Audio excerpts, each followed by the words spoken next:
दोस्तों, काविशी Jameel news channel में आप सभी का हार्दिक स्वागत है। महाराष्ट्र की सियासत में एक ऐसी स्थिति पैदा हो गई है जिससे सवाल उठता है कि आखिर महाराष्ट्र में चल क्या रहा है, क्योंकि पिछले 15 दिनों में मंत्रालय और विधान भवन के बीच झड़प की ये दूसरी घटना है।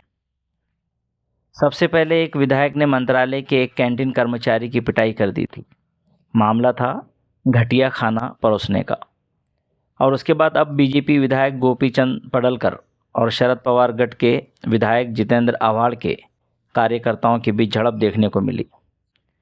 पता चला है कि पडलकर के कार्यकर्ताओं ने जितेंद्र आव्हाड के कार्यकर्ता नितिन देशमुख की पिटाई कर दी। इस बीच इस घटना के बाद अब दोनों पक्षों ने खेद जताया है।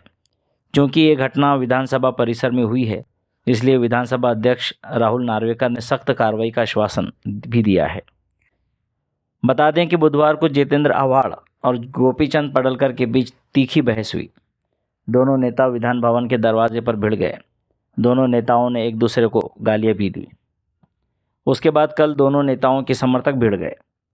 विधान भवन की लॉबी में तीखी बहस हुई। एक दूसरे के साथ मारपीट की गई, जिससे काफ़ी अफरा तफरी मच गई। इस बीच आव्हाड ने गंभीर आरोप लगाया है कि गुंडे मुझे मारने के लिए विधान भवन आए थे, लेकिन मुझे मारने के बजाय मेरे कार्यकर्ताओं पर हमला कर दिया। अब संभावना है कि यह मामला और भी गरमाएगा।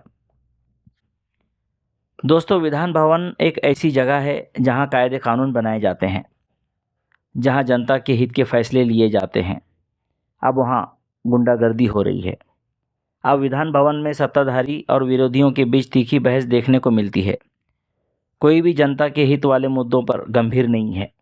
ऐसा लगता है जैसे जनता ने उन्हें मारपीट, गाली गलौज और एक दूसरे पर कीचड़ उछालने के लिए ही उन्हें असेंबली में भेजा है।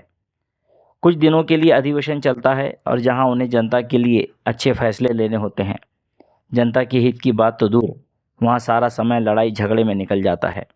एक दूसरे पर आरोप लगाने में अधिवेशन को ख़त्म कर दिया जाता है और जनता के टैक्स के लाखों करोड़ों रुपयों की बर्बादी कर दी जाती है।